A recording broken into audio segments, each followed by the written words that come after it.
नमस्कार मित्रों, कक्षा प्लस के ऑनलाइन प्लेटफॉर्म पर आप सभी व्यूवर्स का हार्दिक स्वागत, अभिनंदन।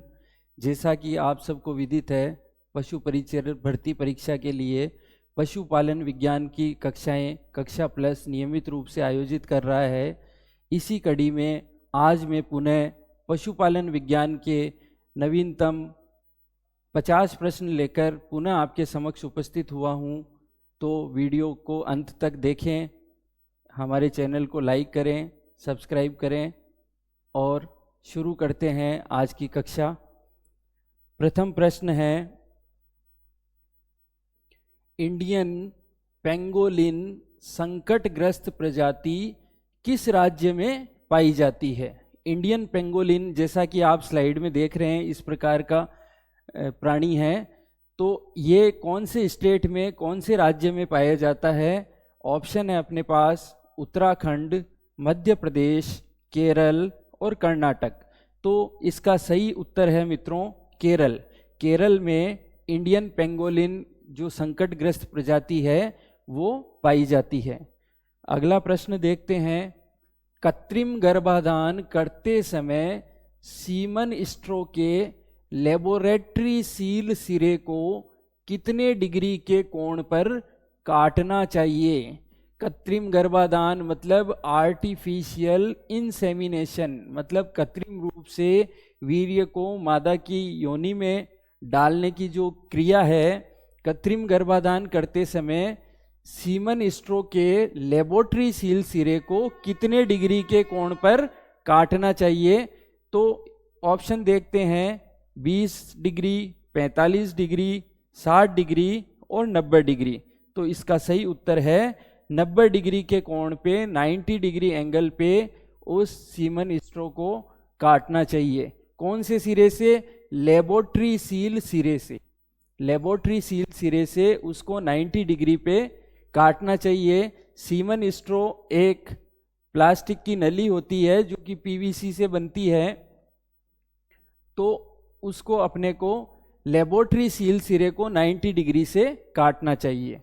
अगला प्रश्न देखते हैं, भारत में सर्वप्रथम, सबसे पहले कृत्रिम गर्भाधान गाय की किस नस्ल में किया गया था? भारत में सर्वप्रथम कृत्रिम गर्भाधान है वो गाय की किस नस्ल में किया गया? ऑप्शन है गिर, हेलीकर, केगायम और खेरीगढ़। चारों ऑप्शन देख लिए अपन ने। इसका सही उत्तर है हेलीकर। भारत में सर्वप्रथम कृत्रिम गर्भाधान है वो गाय की हेलीकर नस्ल में किया गया। अगला प्रश्न देखते हैं, जैसे कि आपको ये स्लाइड में दिख रहा है, ये हेलीकर गाय है, हेलीकर। तो सबसे पहले भारत में कृत्रिम गर्भाधान है वो इस गाय की नस्ल में किया गया। अगला प्रश्न, भारत में कृत्रिम गर्भाधान के लिए सबसे ज्यादा काम में ली जाने वाली सीमन स्ट्रो है। भारत में जो आर्टिफिशियल इंसेमिनेशन है वो, उसके लिए सबसे ज्यादा काम में ली जाने वाली जो सीमन स्ट्रो है वो कौन सी है? ऑप्शन है फ्रेंच मीडियम, अगला ऑप्शन है फ्रेंच मिनी, फिर है जर्मन स्ट्रो और चौथा ऑप्शन है उपयुक्त सभी। तो मित्रों इसका सही जवाब है फ्रेंच मिनी। फ्रेंच मिनी स्ट्रो को हम भारत में कृत्रिम गर्भाधान के लिए सबसे ज़्यादा प्रयुक्त करते हैं। इसके अंदर 0.25 ml सीमन की मात्रा आती है, जबकि फ्रेंच मीडियम में 0.50 ml सीमन की मात्रा आती है। विश्व में सबसे ज़्यादा जो काम में आने वाली है वो फ्रेंच मीडियम है, जबकि भारत में सीमन स्ट्रो है वो फ्रेंच मिनी काम में ली जाती है सबसे अधिक मात्रा में। अगला प्रश्न देखते हैं, राजस्थान का पहला जैविक उद्यान, बायोलॉजिकल पार्क राजस्थान का पहला कहाँ स्थित है? ऑप्शन है अभेड़ा कोटा में, नाहरगढ़ जयपुर में, माचिया सफारी जोधपुर में और सज्जनगढ़ उदयपुर में। तो इसका सही उत्तर है सज्जनगढ़ उदयपुर में। राजस्थान का पहला जैविक उद्यान स्थित है। दूसरे नंबर पे आता है माचिया सफारी जोधपुर में, तीसरे नंबर पे नाहरगढ़ जयपुर में, और चौथे नंबर पर अभेड़ा कोटा में। और जो ये सज्जनगढ़ उदयपुर में बायोलॉजिकल पार्क है, इसकी डेट है 12/4/2015। 12 अप्रैल 2015 को इसकी स्थापना हुई थी। अगला प्रश्न देखते हैं। जैसा कि आप इसमें स्लाइड में देख रहे हैं, सज्जनगढ़ बायोलॉजिकल पार्क है, वो कहाँ पे है? उदयपुर में। उदयपुर में। अगला प्रश्न, वे औषधियां जो ज्वर या बुखार के ताप को कम करने के लिए पशु को दी जाती है, वह कौन सी औषधि है? मतलब पशु का अगर बॉडी टेम्परेचर ज़्यादा हो जाता है, मतलब ज्वर वाली जो स्थिति होती है जिसे बुखार कहते हैं, उसमें हम पशु को कौन सी औषधियाँ देते हैं? ऑप्शन है एंटीबायोटिक्स, दूसरा है एंटीवायरल, तीसरा है एंटी फंगल और चौथा है एंटीपायरेटिक्स। तो एंटीबायोटिक्स या प्रतिजैविक औषधियाँ जब जीवाणु का इन्फेक्शन हो जाता है तब पशु को देते हैं। एंटीवायरल औषधियाँ जब विषाणु का इन्फेक्शन हो जाता है तब दी जाती है। एंटी फंगल औषधियाँ हैं जब फंगस या कवक का संक्रमण हो जाता है पशु में, तब एंटी फंगल औषधियाँ देते हैं। और बुखार में एंटीपायरेटिक्स औषधियाँ पशु को दी जाती है। एंटीपायरेटिक्स औषधियाँ। अगला प्रश्न देखते हैं। मुर्गियों हेतु आवास की विस्तृत प्रणाली में रेन बसेरे में प्रति पक्षी स्थान दिया जाता है। मुर्गियों के लिए जो आवास बनाते हैं उसकी जो विस्तृत प्रणाली है, एक्सटेंसिव सिस्टम है, उसमें जो रेन बसेरा है तो उसमें प्रति पक्षी मतलब हर पक्षी के लिए कितना स्थान दिया जाना चाहिए? ऑप्शन है 2 वर्ग फुट, आधा वर्ग फुट, 1 वर्ग फुट और 1.5 वर्ग फुट। तो इसका सही उत्तर है 1 वर्ग फुट। 1 वर्ग फुट प्रत्येक मुर्गी को स्थान दिया जाना चाहिए। अगला प्रश्न देखते हैं। जैसे कि देखो इस प्रश्न में 2 सूचियां दे रखी है अपने को, 2 इंडेक्स है, उनको अपने को मिलाना है, मैच करना है। गाय, भैंस, बछड़ा और गाभिन गाय के लिए जो कवर्ड एरिया होता है उनका आवास के लिए वो कितना होना चाहिए? तो गाय के लिए देखो मिलाते हैं 20 से 30 स्क्वायर फीट होना चाहिए, भैंस के लिए 25 से 35 स्क्वायर फीट होना चाहिए, बछड़े के लिए 15 से 20 स्क्वायर फीट होना चाहिए और गाभिन गाय के लिए 100 से 120 स्क्वायर फीट का एरिया होना चाहिए, कवर्ड एरिया। तो अब इसके हिसाब से अपन ऑप्शन देखते हैं। A1 नहीं है तो ये ऑप्शन यहीं डिलीट कर दो इसको। A3, पहला 3 से नहीं मिल रहा है, ये भी डिलीट हो जाएगा। तीसरा ऑप्शन वापस A1 आ गया तो ये भी नहीं है। चौथा ऑप्शन A2, पहले में दूसरा है, फिर B3, B को 3 से मिला दिया, सही है। C4 और D1, ये वाला ऑप्शन D ऑप्शन इसका सही है। गाय को कवर्ड एरिया की आवश्यकता होती है 20 से 30 स्क्वायर फीट, भैंस को 25 से 35 स्क्वायर फीट आवास के लिए। आवास रहने का जो स्थान है उसका बता रहा हूं मैं। गाय को 20 से 30 स्क्वायर फीट, भैंस को 25 से 35 स्क्वायर फीट, बछड़े को 15 से 20 स्क्वायर फीट और गाभिन गाय के लिए 100 से 120 स्क्वायर फीट आवास की आवश्यकता होती है। अगला प्रश्न देखते हैं। मुर्गियों के आवास की सबसे पुरानी पद्धति जिसमें मुर्गियों को खुला छोड़ देते हैं, बिल्कुल फ्री छोड़ देते हैं, वो आवास की कौन सी पुरानी पद्धति है? ऑप्शन है पिंजरा प्रणाली। पिंजरा प्रणाली में तो खुला छोड़ते ही नहीं है, तो ये ऑप्शन यही गलत हो गया। दूसरा है विस्तृत प्रणाली, तीसरा है डीप लिटर प्रणाली और चौथा है उठाऊ मकान प्रणाली। तो इसका सही उत्तर है विस्तृत प्रणाली या एक्सटेंसिव सिस्टम में मुर्गी को हम खुला छोड़ देते हैं और उसके लिए 1 स्क्वायर फीट की जगह होना आवश्यक है। अगला प्रश्न देखते हैं। जैसे कि देखो अगला प्रश्न, डीप लिटर प्रणाली में बिछावन की गहराई, बिछावन की जो नीचे बिछाते हैं वो लकड़ी का भूसा, उसकी गहराई मतलब उसकी मोटाई कितनी होती है? ऑप्शन है 12 से 16 इंच, 0 से 6 इंच, 6 से 8 इंच और 8 से 12 इंच। तो इसका सही उत्तर हो जाएगा 8 से 12 इंच।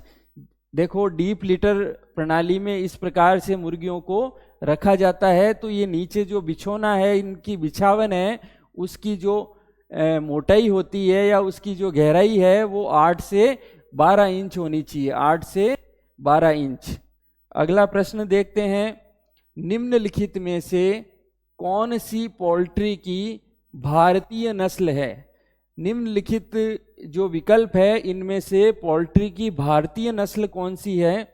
ऑप्शन है white leg horn, Plymouth rock, Rhode Island red और बुसरा। तो जैसे कि इसके नाम से स्पष्ट है, बुसरा नस्ल है वो इंडियन ब्रीड है मुर्गी की। जिस प्रकार से स्लाइड में आपको दिख रहा होगा, ये बुसरा नस्ल की मुर्गी है, बुसरा। अगला प्रश्न देखते हैं, गौमूत्र का प्रयोग किया जाता है। गौमूत्र का प्रयोग किस लिए करते हैं?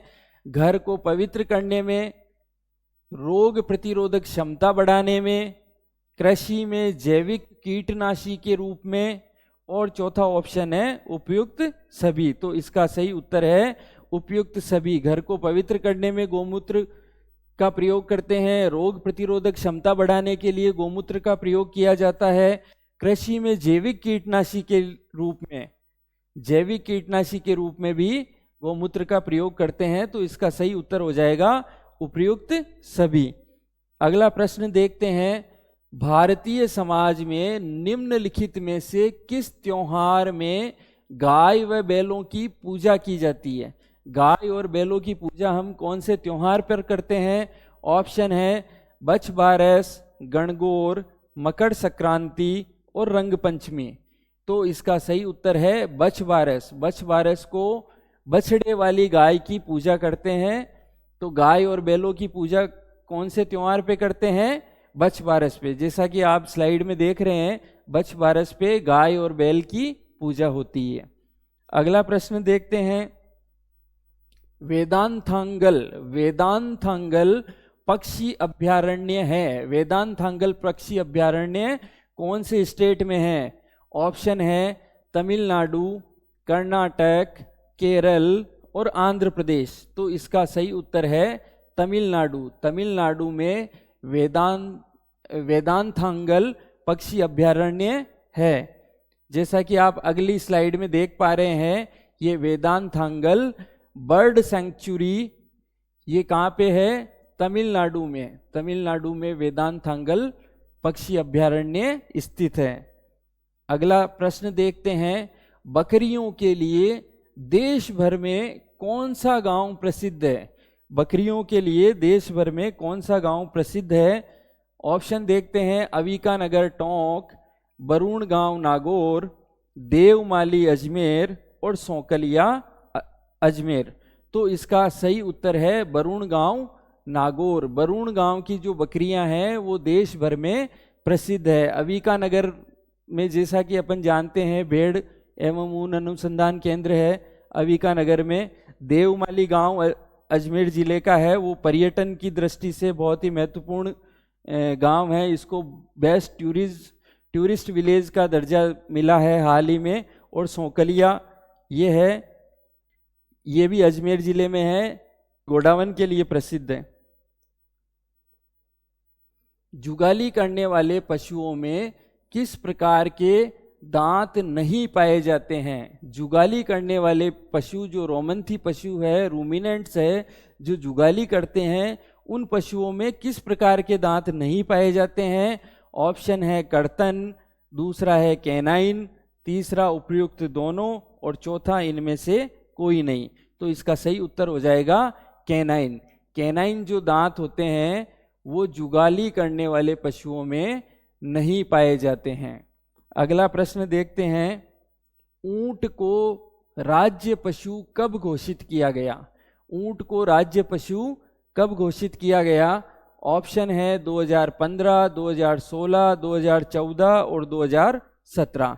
तो इसका सही उत्तर है 2014। 2014 में ऊंट को राज्य पशु घोषित किया गया। अगला प्रश्न देखते हैं, पशुधन निशुल्क दवाई योजना कब प्रारंभ की गई? पशुधन निशुल्क दवाई योजना है वो कब प्रारंभ की गई? ऑप्शन है 26 जनवरी 2012, 2 अक्टूबर 2012, 15 अगस्त 2012, 30 जनवरी 2012। तो इसका सही उत्तर हो जाएगा 15 अगस्त 2012 को पशुधन निशुल्क दवाई योजना का प्रारंभ किया गया। प्रोजेक्ट टाइगर, प्रोजेक्ट टाइगर की शुरुआत भारत में किस वर्ष हुई थी? प्रोजेक्ट टाइगर की शुरुआत भारत में किस वर्ष हुई? ऑप्शन है 1970, 1971, 1972 और 1973। तो इसका सही उत्तर है 1973। 1/4/1973 को भारत में प्रोजेक्ट टाइगर की स्थापना हुई थी। कैलाश सांखला का नाम आपने सुना होगा। इन्होंने बाघों के संरक्षण के लिए बहुत अच्छा कार्य किया और इनको टाइगर मैन ऑफ इंडिया भी कहते हैं। अगला प्रश्न देखते हैं, भारत में किस वन्य जीव अभयारण्य में एक सींग वाले गेंडे पाए जाते हैं? एक सींग वाला गेंडा, देखो जैसे स्लाइड में आपको दिख रहा है, तो सिंगल हॉर्न राइनोसिरोस के लिए कौन सा अभयारण्य प्रसिद्ध है? ऑप्शन देखते हैं, रणथंबोर राष्ट्रीय उद्यान, जिम कार्बेट राष्ट्रीय उद्यान, बांधवगढ़ नेशनल पार्क और चौथा ऑप्शन है काजीरंगा राष्ट्रीय उद्यान। तो काजीरंगा राष्ट्रीय उद्यान है जो कि असम में है, वो एक सींग वाले गेंडे के लिए प्रसिद्ध है। बहुत ही महत्वपूर्ण प्रश्न, कई बार प्रतियोगी परीक्षाओं में आ चुका है। अगला प्रश्न देखते हैं, हंसियाकार सींग भैंस की किस नस्ल में पाए जाते हैं? हंसियाकार सींग है वो भैंस की किस नस्ल में पाए जाते हैं? ऑप्शन है गिर, नागौरी, सूरती और महसाणा। तो इसका सही उत्तर हो जाएगा सूरती। सूरती नस्ल में हंसियाकार सींग पाए जाते हैं। जैसा कि आप चित्र में देख पा रहे हैं, इस प्रकार के हंसियाकार सींग है। ये यहाँ पे देखो आप ध्यान से इसको, ये भैंस की कौन सी नस्ल है? सूरती नस्ल है, इसमें हंसियाकार सींग पाए जाते हैं। ऊन कतरन की किस विधि में कम समय में अधिक ऊन कतरन का कार्य किया जा सकता है? ऊन कतरन की किस विधि में कम समय में अधिक ऊन कतरन का कार्य किया जा सकता है? ऑप्शन है हस्त विधि, यांत्रिक विधि, रासायनिक विधि और इनमें से कोई नहीं। तो इसका सही उत्तर हो जाएगा यांत्रिक विधि। यांत्रिक विधि में कम समय में अधिक ऊन कतरन का कार्य कर सकते हैं। जैसा कि आप चित्र में देख पा रहे हैं, ये हाथ में इलेक्ट्रिक ट्रिमर है, इससे अपन भेड़ में ऊन के लिए उसकी ट्रिमिंग करते हैं। तो इस प्रक्रिया को क्या बोलते हैं? शीयरिंग बोलते हैं। शीयरिंग बोलते हैं। और ऊन कतरने वाले व्यक्ति को शीयरर कहा जाता है, शीयरर। तो कम समय में अधिक ऊन कतरन का कार्य हम यांत्रिक विधि से कर सकते हैं, इलेक्ट्रिक ट्रिमर द्वारा कर सकते हैं। अगला प्रश्न देखते हैं, भेड़ों में ऊन कतरन की रासायनिक विधि में भेड़ों को रसायन खिलाने के बाद कितने दिनों में ऊन शरीर से स्वतः ही ऑटोमेटिक ही गिर जाता है? भेड़ों में ऊन कतरन की रासायनिक विधि में, कौन सी विधि है? रासायनिक विधि। रासायनिक विधि में भेड़ों को रसायन खिलाने के पश्चात कितने दिनों बाद ऊन शरीर से स्वतः ही ऑटोमेटिक ही गिर जाता है? ऑप्शन है 2 दिन बाद, 1 दिन बाद, 10 दिन बाद और 5 से 7 दिन बाद। तो इसका सही उत्तर है 5 से 7 दिन बाद है वो ऊन स्वतः ही गिर जाता है। अगला प्रश्न देखते हैं, भेड़ों में ऊन कतरने की रासायनिक विधि में भेड़ों को कौन सा रसायन खिलाया जाता है? कौन सा रसायन खिलाया जाता है? ऑप्शन है साइक्लोफॉस्फेमिथेन, साइपरमेथीन, साइक्लोफॉस्फेअमाइड, और चौथा ऑप्शन है ए वैस है दोनों। तो इसका सही उत्तर हो जाएगा साइक्लोफॉस्फेअमाइड।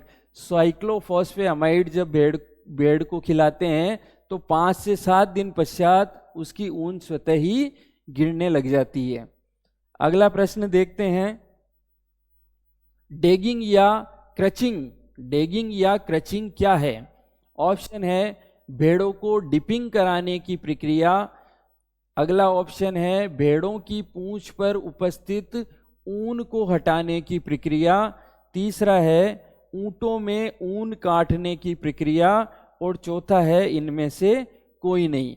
तो इसका सही उत्तर हो जाएगा भेड़ों की पूंछ पर उपस्थित ऊन को हटाने की प्रक्रिया है, उसको डेगिंग या क्रचिंग कहा जाता है। डेगिंग या क्रचिंग कहा जाता है। और भेड़ों को जो डिपिंग कराने की प्रक्रिया है, डिपिंग में क्या है, उस भेड़ों को नहलाया जाता है, पानी में डिप करवाया जाता है ताकि उनके बालों में जो एक्टोपैरासाइट्स है वो हट जाए। तो डिपिंग कराने की प्रक्रिया मतलब भेड़ों को एक तरह से पानी में नहलाने की प्रक्रिया है। अगला प्रश्न देखते हैं, ऊंट संरक्षण योजना कब प्रारंभ की गई? ऊंट संरक्षण योजना है वो कब प्रारंभ की गई? ऑप्शन है 1 नवंबर 2021, 1 नवंबर 2020, 1 नवंबर 2022 और 1 नवंबर 2023। तो इसका सही उत्तर है 1 नवंबर 2022 को ऊंट संरक्षण योजना का प्रारंभ किया गया। निम्नलिखित में से ऊन कतरन की कितनी विधियों द्वारा भेड़ों में ऊन काटा जाता है? निम्नलिखित में से ऊन कतरन की कितनी विधियों द्वारा भेड़ों में ऊन को काटा जाता है? ऑप्शन है 4, 2, 5 और 3। तो इसका सही जवाब है 3 विधियों द्वारा भेड़ों में जो शेयरिंग करते हैं, ऊन कतरते हैं, उसकी 3 विधियां हैं। पहली है हस्त विधि, इसमें कैंची को काम में लेते हैं। दूसरा है यांत्रिक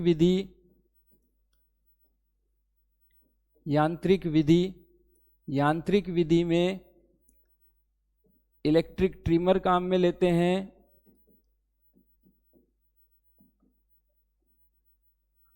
और तीसरी विधि है रासायनिक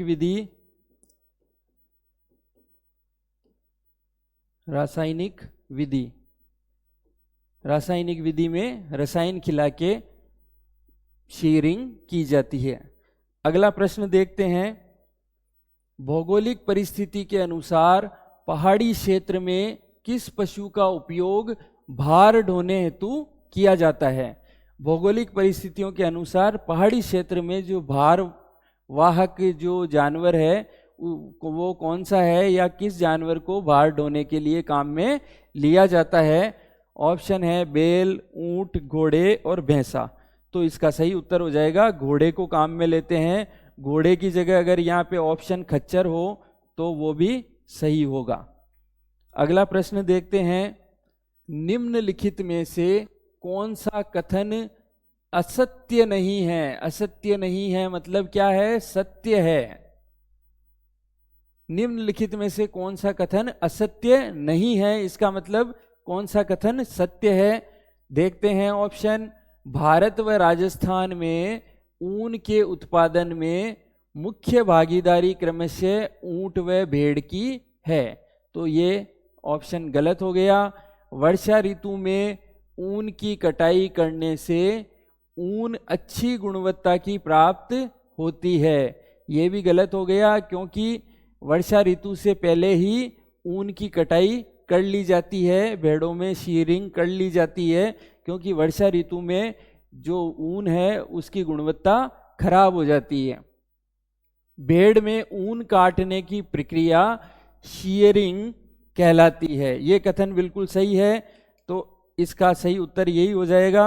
और अगला ऑप्शन देखते हैं, सर्वाधिक गुणवत्ता युक्त ऊन राजस्थान में भेड़ की जैसलमेरी नस्ल से प्राप्त होती है, तो ये भी गलत है। चोखला नस्ल से प्राप्त होने वाली जो ऊन है वो सबसे अच्छी गुणवत्ता वाली होती है। अगला प्रश्न देखते हैं, भेड़ों में ऊन कटाई वर्ष में कितनी बार की जाती है? मतलब शीयरिंग है वो एक साल में कितनी बार या कितने टाइम्स की जाती है? ऑप्शन है 6 बार, 4 बार, 1 बार और 2 बार। तो इसका सही उत्तर हो जाएगा 2 बार। भेड़ों में ऊन कटाई है वो वर्ष में 2 बार की जाती है। अगला प्रश्न देखते हैं, इनमें से कौन सा विकल्प सुमेलित नहीं है? मतलब मिसमैच कौन सा है इनमें से? देखते हैं, कांकरेज है वो गाय की नस्ल है, बिल्कुल सही। बारबरी है वो बकरी की नस्ल है, ये भी सही है। चनोथर है वो भेड़ की नस्ल है, ये भी सही है। और लोही है वो भैंस की नस्ल नहीं है। लोही किसकी नस्ल है? लोही भी भेड़ की नस्ल है। तो सुमेलित नहीं है, तो इसका ऑप्शन हो जाएगा लोही भैंस की नस्ल नहीं है। इस प्रकार की जो भेड़ होती है ये लोही ब्रीड की भेड़ है जो पंजाब और राजस्थान में मिलती है, लोही। अगला प्रश्न देखते हैं, निम्न में से किस रोग में पशु की आंतें मोटी हो जाती है? निम्न में से कौन सा ऐसा रोग है जिसमें पशु की आंतें हैं वो मोटी हो जाती है? ऑप्शन है listeriosis disease, legionnaires disease, mastitis disease और जोनीज डिजीज। तो इसका सही उत्तर है जोनीज डिजीज। जोनीज रोग में पशु की आंतें हैं वो मोटी हो जाती हैं। अगला प्रश्न देखते हैं, मुर्गी में पेरोसिस जो बीमारी होती है मुर्गी में, पेरोसिस रोग किसकी कमी से होता है? मतलब किस तत्व की कमी से मुर्गी में पेरोसिस रोग होता है? ऑप्शन है बोरॉन, जिंक, मैग्नीज और आयरन। तो इसका सही उत्तर है मैग्नीज। Mn की कमी से है वो कौन सा रोग होता है? पेरोसिस रोग हो जाता है मुर्गियों में। अगला प्रश्न देखते हैं, एंथ्रेक्स किस प्रकार का रोग है? एंथ्रेक्स किस प्रकार का रोग है? ऑप्शन है चिरकालीन रोग, उप उग्र रोग, अति उग्र रोग और उग्र रोग। तो इसका सही उत्तर हो जाएगा अति उग्र रोग। ये बहुत ही फास्ट, मतलब इसमें एंथ्रेक्स जो बीमारी है उसमें पशु को एंथ्रेक्स होने के बाद में तुरंत उसकी मृत्यु हो जाती है, इसलिए उसको अपन अति उग्र रोग कहते हैं। एंथ्रेक्स को वुल सॉर्टर डिजीज भी कहा जाता है, वुल सॉर्टर डिजीज। अगला प्रश्न देखते हैं, मुर्गी के अंडे से चूजा कितने दिन पश्चात निकलता है? मतलब मुर्गी के अंडे में जो हैचिंग होती है उसके बाद में चूजा है वो कितने दिन पश्चात निकलता है? तो हैचिंग कितने दिन पश्चात होती है? प्रश्न ये है। ऑप्शन है 25 दिन, 19 दिन, 21 दिन और 17 दिन। तो इसका सही उत्तर हो जाएगा 21 दिन पश्चात है वो चूजा मुर्गी के अंडे से बाहर आता है। अगला प्रश्न देखते हैं, मुर्गियों में डीवर्मिंग के लिए किस प्रकार की दवाई दी जाती है? मुर्गी में जो डीवर्मिंग है, मतलब कृमि को मुक्त करने के लिए, मुर्गी की आंतों में जो कृमि है उनको हटाने के लिए किस प्रकार की दवाई दी जाती है? ऑप्शन है एंटीवायरल, एंटी फंगल, एंटीबायोटिक्स और एंटी हेलमिंटिक्स। तो कृमि से मुक्ति के लिए एंटी हेलमिंटिक्स औषधियों का प्रयोग किया जाता है। अगला प्रश्न देखते हैं, राजस्थान में सर्वाधिक पशु घनत्व वाला जिला कौन सा है? सबसे ज़्यादा पशुओं का घनत्व राजस्थान के कौन से जिले में है? ऑप्शन है अजमेर, डूंगरपुर, बाड़मेर और उदयपुर। तो इसका सही जवाब है डूंगरपुर। डूंगरपुर में सर्वाधिक पशु घनत्व पाया जाता है। अगला प्रश्न देखते हैं, ऐसा रोग जो महामारी के रूप में पूरे देश विदेश में फैल जाता है उसे क्या कहते हैं? ऐसा रोग जो महामारी के रूप में पूरे देश विदेश में फैल जाता है उसे क्या कहते हैं? विकीर्ण रोग कहते हैं, एंडेमिक या स्थानिक बीमारी कहते हैं, या पेंडेमिक या पेंजूटिक रोग कहते हैं, या एक्सोटिक रोग कहते हैं। तो इसका सही उत्तर हो जाएगा पेंडेमिक या पेंजूटिक बीमारी कहते हैं। ऐसा रोग जो महामारी के रूप में देश विदेश में फैल जाता है उसे हम पेंडेमिक या पेंजूटिक डिजीज कहते हैं। अगला प्रश्न देखते हैं, पिकोरना। पिकोरना वायरस के द्वारा कौन सा रोग फैलता है? पिकोरना वायरस के द्वारा कौन सा रोग फैलता है? ऑप्शन है मिल्क फीवर, सर्रा, एफएमडी और एंथ्रेक्स। तो इसका सही जवाब है FMD, foot and mouth disease. खुरपका मुंह पका जो रोग होता है पशुओं में वो पिकोरना वायरस की वजह से फैलता है। अगला प्रश्न देखते हैं, गढ़वाल और कुमायूं के गुज्जर चरवाहे सर्दियों में कहाँ जाते हैं? गढ़वाल और कुमायूं के जो गुज्जर चरवाहे हैं वो सर्दियों में कहाँ जाते हैं? सर्दियों में जब घास रहती नहीं है तो वो माइग्रेट होके दूसरे स्थान पे जाते हैं। तो निम्न में से कहाँ पे जाते हैं? प्रश्न ये है, रेगिस्तान में, लाहौर स्फीति में, बुग्याल में, या भाबर के सूखे जंगलों में। तो इसका सही उत्तर है भाबर के सूखे जंगलों में चले जाते हैं गुज्जर चरवाहे। जैसा कि आप स्लाइड में देख रहे हैं ये माइग्रेट होकर भाबर के सूखे जंगलों में चले जाते हैं।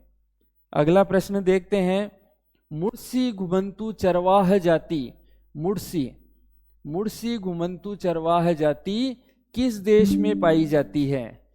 तो ऑप्शन है नामीबिया, सोमालिया, मोरिटोनिया और नाइजर। तो इसका सही उत्तर हो जाएगा मोरिटोनिया देश में मुर्सी पाए जाते हैं। मोरिटोनिया कहाँ पे है? अफ्रीका महाद्वीप में, अफ्रीका में है मोरिटोनिया।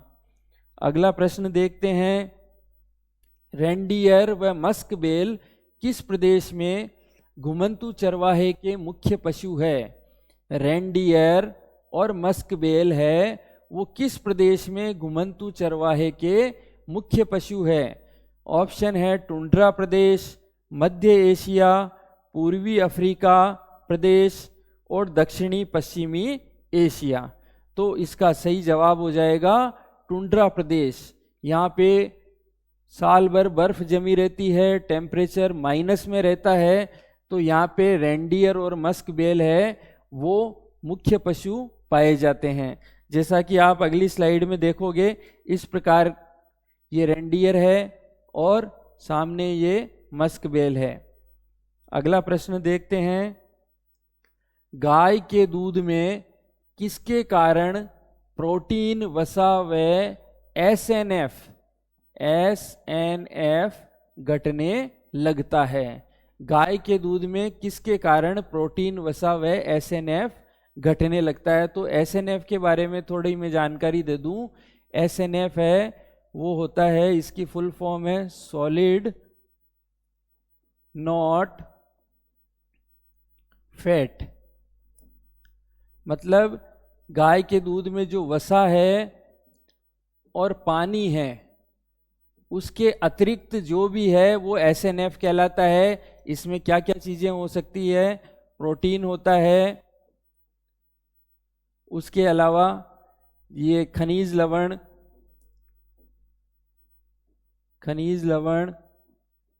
और प्रोटीन हो गया, खनिज लवण हो गया और विटामिन हो गया, ये चीजें इसमें सम्मिलित है। तो गाय के दूध में किसके कारण प्रोटीन, वसा व एसएनएफ घटने लगता है? आयु बढ़ने के कारण, प्रजनन के कारण, मौसम के कारण या प्रबंधन के कारण?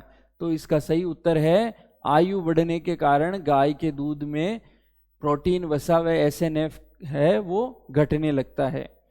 अगला प्रश्न देखते हैं, गोल्ला समुदाय, गोल्ला समुदाय के लोग मुख्यतः किन पशुओं का पालन करते हैं? जो ये गोल्ला कम्युनिटी है, गोल्ला समुदाय है, वो तेलुगु स्पीकिंग कम्युनिटी है, तेलुगु भाषा बोलते हैं, तेलुगु भाषा बोलते हैं, और ये है तमिलनाडु में, आंध्र प्रदेश में, इन प्रदेशों में ज़्यादा पाए जाते हैं। तो ये मुख्यतः किन पशुओं का पालन करते हैं? ऑप्शन देखते हैं, घोड़ों व कुत्तों का, गधों का, गायों व भैंसों का, और चौथा ऑप्शन है भेड़ व बकरियों का। तो इसका सही उत्तर हो जाएगा गायों व भैंसों का पालन करते हैं।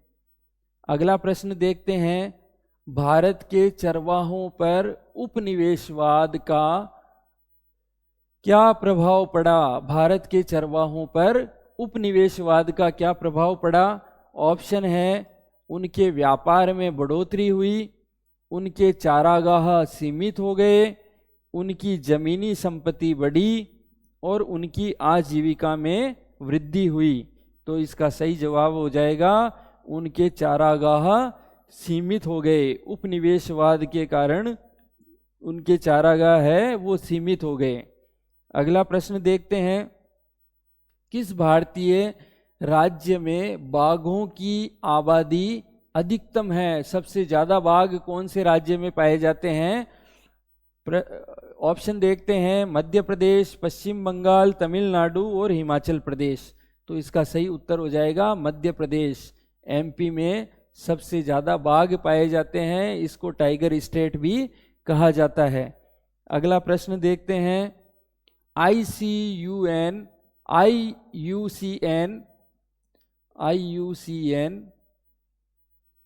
द्वारा बनाए गए रेड डाटा बुक का मुख्य उद्देश्य क्या है?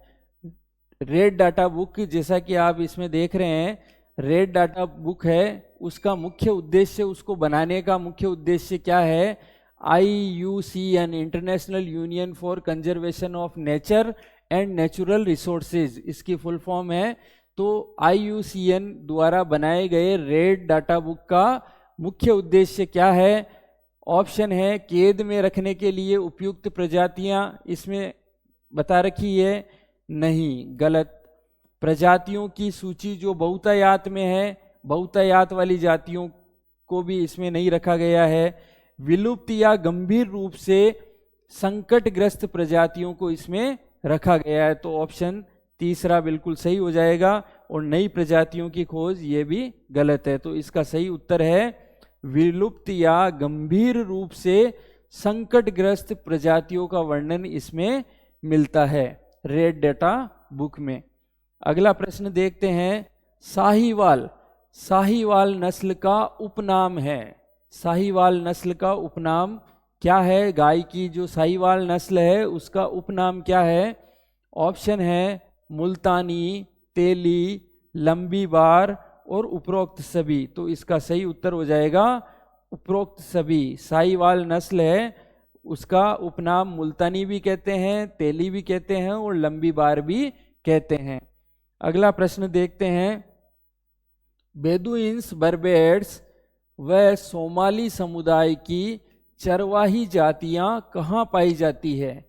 बेदुइन्स, बर्बेड्स व सोमाली समुदाय की चरवाही जातियां हैं, वो कहाँ पाई जाती है? पाकिस्तान, अमेरिका, भारत और अफ्रीका। तो इसका सही उत्तर हो जाएगा अफ्रीका।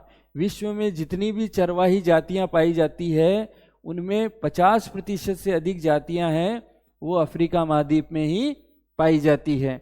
जैसा कि आप अगली स्लाइड में देख पा रहे हैं, बेदुइन्स, बर्बेड्स समुदाय के लोग ऐसे होते हैं, और सोमाली समुदाय जो सोमालिया में पाया जाता है वो इस प्रकार का होता है।